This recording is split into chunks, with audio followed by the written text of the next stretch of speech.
Where are you listening from today? I want to picture you maybe curled up on your couch with a cup of coffee, or sitting in your car in a parking lot because the house feels too quiet. Wherever you are, I'm glad you're here. Because what I'm about to tell you is something I kept inside for a very long time, and the day I finally stopped keeping it inside was the day my life actually began. My name is Dorothy. I'm 63 years old. I live in Savannah, Georgia, in a house with a big magnolia tree in the front yard that I planted myself the year my youngest started kindergarten. I tell you that because that tree matters to the story. Everything that was mine, really mine, matters to this story. I met my husband when I was 24 years old at a church potluck dinner in Brunswick. He was handsome in the way that quiet men sometimes are. The kind of handsome you don't notice immediately, but can't stop noticing once you do. He brought a casserole his mother had made, and he was honest enough to admit it wasn't his. I thought that was charming. I thought honesty like that meant something about a person's character. I was 24. I thought a lot of things. We married the following spring. I wore my grandmother's pearl earrings and cried through the entire ceremony, not from sadness, but from the feeling that my life was finally, perfectly, clicking into place. He held both my hands at the altar and looked at me like I was the only woman in the world. I have thought about that look many times in the years since. I have wondered if it was ever real, or if I simply wanted it to be real so badly that I made it so in my own memory. We built a life together the way most people do, slowly, quietly, one ordinary day at a time. I worked as a pediatric nurse for 22 years. He ran his own small accounting firm. We had 2 daughters. We had a dog named Biscuit who ate an entire Thanksgiving turkey off the counter one year, and we laughed about it for a decade. We had arguments and reconciliations and long, comfortable silences and road trips where we sang along to songs we were too old to know the words to. We had a life, a real one. Or at least I believed we did. The first time I noticed something shift, my older daughter had just turned 30. My husband and I had gone out for dinner to a restaurant downtown, the kind of place with cloth napkins and candles to celebrate our anniversary. 34 years. I had dressed up. I had worn the blue dress he always said he loved. I had done my hair. We sat across from each other, and somewhere between the salads and the entrees, I realized he hadn't looked at me directly in about 20 minutes. He was looking at his phone. He was looking at the other tables. He was looking at the door. He was looking everywhere except at me, the woman sitting 3 feet away from him in the blue dress, the woman who had given him 34 years. I told myself he was tired. I told myself work was stressful. I told myself this was just what long marriages looked like, sometimes comfortable, quiet, a little worn at the edges. I had seen it in other couples. I had told myself we were different. We were solid. We were the couple other people pointed to. But something had cracked that night, and once you notice a crack, you cannot unsee it. Over the following months, I watched him more carefully. Not in a suspicious way, I want to be clear about that. I wasn't going through his phone or following him. I was simply paying attention to the man I had been married to for 34 years, and what I saw made me feel like I was slowly disappearing. He stopped asking about my day. Not all at once, gradually, the way a tide goes out. First he'd ask, but not really listen. Then he'd listen for half a sentence before picking up the remote. Then he simply stopped asking. I would come home from a long shift at the clinic where I worked part-time doing volunteer nursing, and I would walk through the door with stories about the children I'd seen, the families I'd helped, and he would look up from his laptop for approximately 4 seconds and then look back down. He started making comments about my appearance. Small ones, at first the kind that have plausible deniability. You used to wear your hair longer. That dress is a little mature, don't you think? You look tired. He said I looked tired so often that I started to wonder if he was right. I started to wonder if I was tired. I started to wonder if tired and old were the same thing to him, and if old meant invisible. One evening, we were watching a travel program on television. It was a segment about Paris the Seine at sunset, the narrow streets, the markets with their bright flowers. I had always wanted to go to Paris. I had mentioned it throughout our entire marriage. The way you mention a dream you believe you'll get to someday. Someday when the girls are older. Someday when work slows down. Someday when we have more money. We always had enough someday to keep pushing Paris forward. I turned to him and said, "What if we finally did it? For our 35th anniversary next spring, at Paris." He looked at me with an expression I had never seen on his face before, or perhaps I had seen it and refused to name it. It was pity, and beneath the pity, something colder. "Dorothy," he said, "we're not exactly in our 30s anymore." I waited for him to continue. For the but, that would soften it. For the laugh, that would mean he was joking. It didn't come. "Paris is for young people," he said. "All that walking, all that standing in lines. At our age, we should be thinking about something more relaxing. A cruise, maybe. Something easy. At our age." I heard those words and felt something move inside me. Not anger. Not yet. Something quieter. A settling. Like a house shifting on its foundation in the middle of the night. I said, "I'm 62, not 92. He smiled the smile of a man who thinks he is being patient and said, "I just don't want to watch you exhausted and in pain the whole trip. Be realistic." I didn't argue. I had learned by then that arguing with him about how I felt in my own body was a battle I could never win, because he had already decided the outcome before the conversation began. I want you to understand something about that moment. It wasn't just about Paris. It was about every someday I had ever accepted, every plan I had ever postponed, every version of myself I had put on hold because our life, our schedule, his comfort, his preferences always seemed to take precedence. And now I was being told that the clock had run out, that my somedays were over, that I had waited too long, and the world I had wanted to see was no longer for someone like me. I lay awake that night listening to him breathe, and I thought, when did I become someone's footnote? In February, 4 months later, my husband told me he had a work conference in Charleston. 3 days, Wednesday through Friday. He'd done these trips before. His firm had clients across the Southeast. I packed him a small bag, pressed his shirts, made sure he had enough of his blood pressure medication. I did these things automatically, the way you do after 34 years. He left on a Wednesday morning. He kissed me on the cheek at the door. He smelled like a cologne I didn't recognize. I noticed it but filed it away. Thursday afternoon, I was at the pharmacy picking up my own prescription when I ran into a woman named Gail, a woman whose husband had done some bookkeeping work with my husband years ago.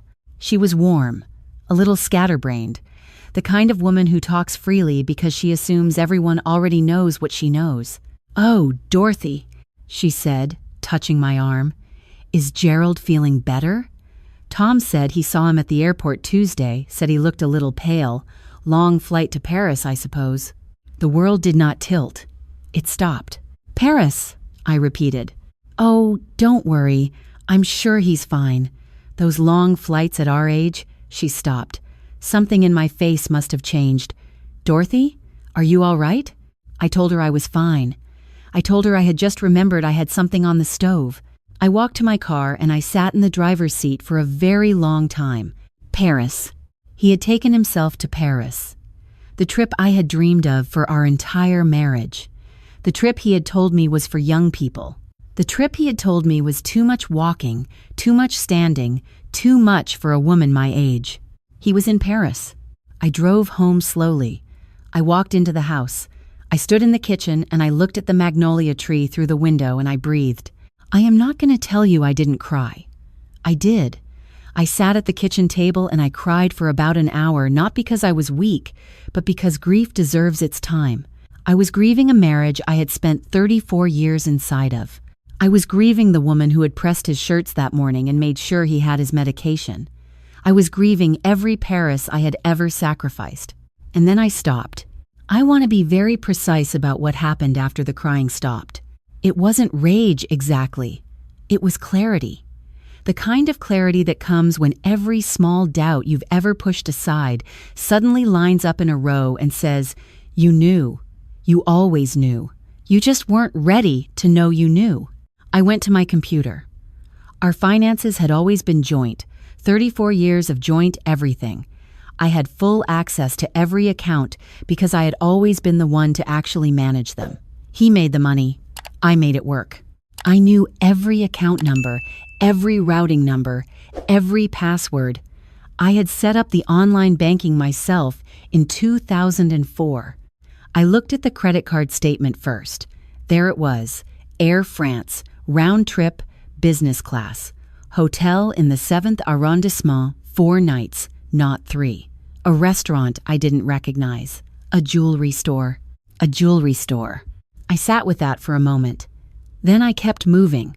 Our joint savings account had a significant balance, 31 years of careful saving, of coupon clipping, and forgoing vacations and telling myself someday. I was legally entitled to every dollar in that account as much as he was. Georgia is an equitable distribution state, but joint accounts are joint accounts. I transferred my portion exactly half, because I am not a thief. I am a woman protecting what is hers to a personal account I opened that afternoon. I then called my attorney. I had met her 2 years before through a friend, and I had kept her card in the back of my address book, the way women sometimes keep things, not because you think you'll need them, but because some part of you is wiser than the rest of you. She was available within the hour. I also, before I left for her office, called the storage facility. My husband had a collection of vintage bourbon 37 bottles, some of them worth several $100s each, that he kept in a climate-controlled unit across town. They were in both our names on the contract. I had paid for the storage unit for 11 years out of our household account. I arranged for all 37 bottles to be donated to a charity auction benefiting a domestic violence shelter. The shelter was thrilled. My attorney said it was aggressive but legal given the joint ownership and the pending divorce filing. I told her I wasn't being aggressive. I was being accurate. A man who used our shared money to take another woman to Paris on our anniversary did not deserve a single bottle of bourbon that my money had helped preserve. I want to pause here for a moment, because I know what some of you are thinking. Some of you are wondering about the details. How does this work legally? Was the other woman definitely there? Wasn't I jumping to conclusions? To the first question, my attorney handled everything properly and by the book. I did nothing I was not fully entitled to do. To the second question, yes. I know because my attorney, in the process of the divorce proceedings, obtained records. He had not gone alone. To the third question, I had been married to this man for 34 years. I knew.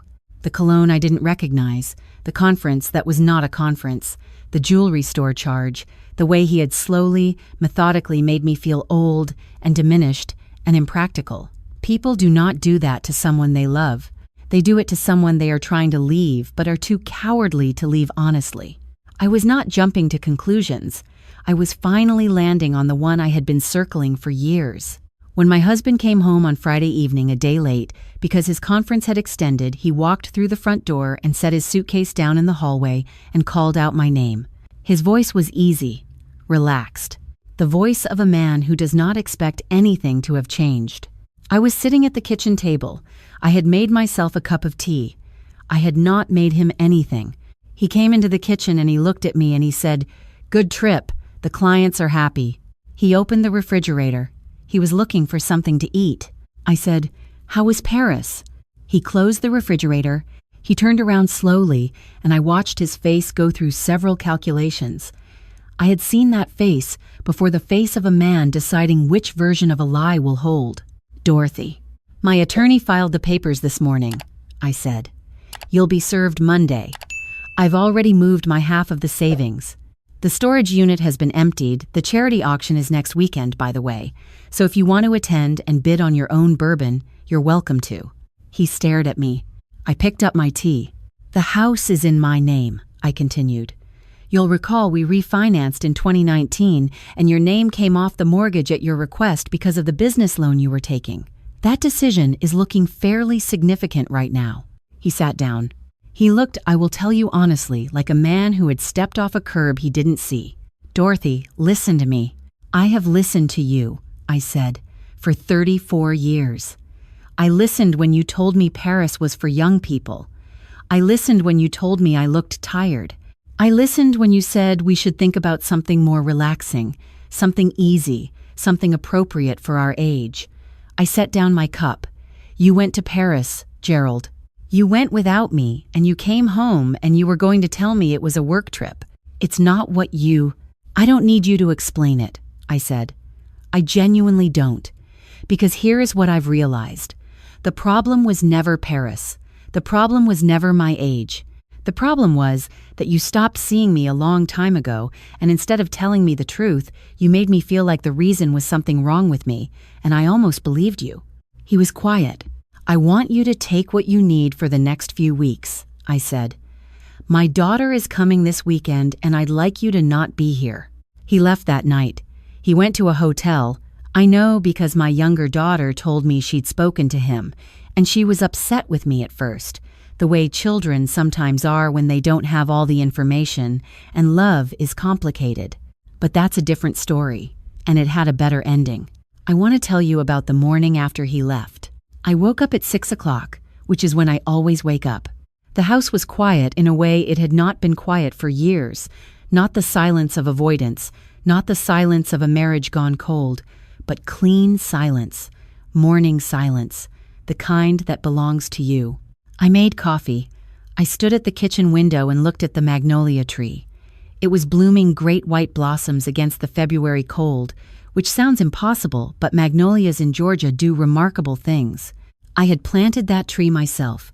I had watered it myself through 3 droughts. I had pruned it and mulched it and watched it grow from a stick in the dirt to a tree that shaded half my front yard. I thought, that tree is still here, and so am I. In the months that followed, I did something I had been telling myself I was too old for. I booked a trip to Paris, not to prove anything to him, not to post photographs where he might see them, not to perform some kind of triumphant revenge narrative for anyone else's benefit. I booked it for the woman who had stood at a church potluck in Brunswick at 24 years old with her whole life ahead of her, who had wanted to see the Seine and the open-air markets and the narrow streets with the flower boxes in the windows, and who had been told by someone who had no right to tell her anything about what she was capable of that she had missed her chance. I went in October. I went alone. My older daughter wanted to come with me, and I told her I loved her and I needed to do this one myself. I walked everywhere. I stood in every line. My feet ached on the 4th day, and I bought better shoes and kept walking. I ate breakfast at a small cafe on the left bank every morning, and I read and I watched people pass, and I felt not healed, not fixed, because grief doesn't work that way, and neither does the end of a long marriage, but present. Fully, completely present in my own life for the first time in years. On the last evening, I sat on a bench by the Seine as the light turned gold over the water. I thought about what it means to be called old by someone who was supposed to love you. I thought about the word old and how strange it is how it gets used as an insult, as a limitation, as a door being shut, as if the years you have lived are something to apologize for. I am 63 years old. I have raised 2 daughters who are good people. I have spent 22 years in pediatric nursing and held the hands of children in pain and their frightened parents and tried to be a steady thing in a frightening moment. I have planted a magnolia tree that is now taller than my house. I have had my heart broken by someone I trusted completely, and I survived it without becoming hard or bitter or small. I am 63 years old, and I was sitting by the Seine on a golden October evening, and I was not tired. I was not in pain. I was not anything except alive. No one gets to define the edges of your life for you. Not a husband, not a stranger, not anyone who has ever looked at you and seen an expiration date rather than a person. The years you have lived are not a countdown. They are not evidence of your diminishment. They are evidence of everything you have withstood, everything you have built, everything you are still becoming. The divorce was finalized 8 months after I filed. My attorney was thorough, and in the end, the settlement reflected 34 years of contribution fairly. I kept the house. I kept the magnolia tree. I kept the blue dress, which I wore to my older daughter's birthday dinner last spring, and which I will tell you I still look wonderful in. My husband, my ex-husband, now has, by all accounts, moved on. I wish him a quiet life. I mean that without bitterness and without particular warmth. He is simply no longer a large part of my story. I am. I started a small garden in the backyard this past spring, vegetables and herbs, things I had always wanted to grow but never made time for. I have a standing Friday lunch with 2 women from my nursing years who make me laugh until my face hurts. I signed up for a watercolor class at the community center because I saw the flyer and I thought, why not? What is the worst thing that could happen? I am not a natural artist, but I am learning. And learning at 63 turns out to feel very much like learning at any other age, slightly humbling and unexpectedly wonderful. I tell you all of this not because I want you to feel sorry for me, and not because I need you to celebrate me. I tell you because I know that some of you are sitting in a marriage right now that has been quietly telling you you're too much, or not enough, or simply past the point of being worth the effort. I know because you've been writing it in the comments for months, and I read every single one. Here is what I want you to take from my story. You are not too old for anything that matters to you. You are not too old to leave. You are not too old to start. You are not too old to book the trip, plant the garden, change the locks, sign the papers, walk out the door. The woman you have been setting aside for his schedule, his comfort, his version of what your life should look like, she is still there.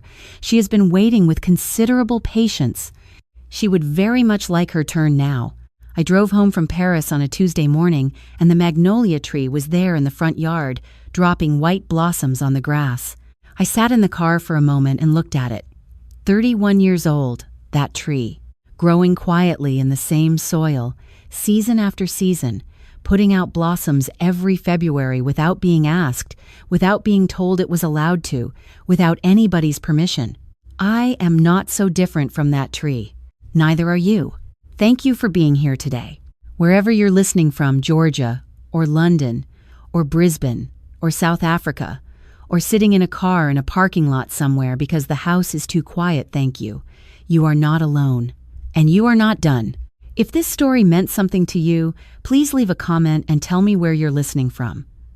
I read every single one, and if you know someone who needs to hear this today, share it with her. She might be waiting for exactly this.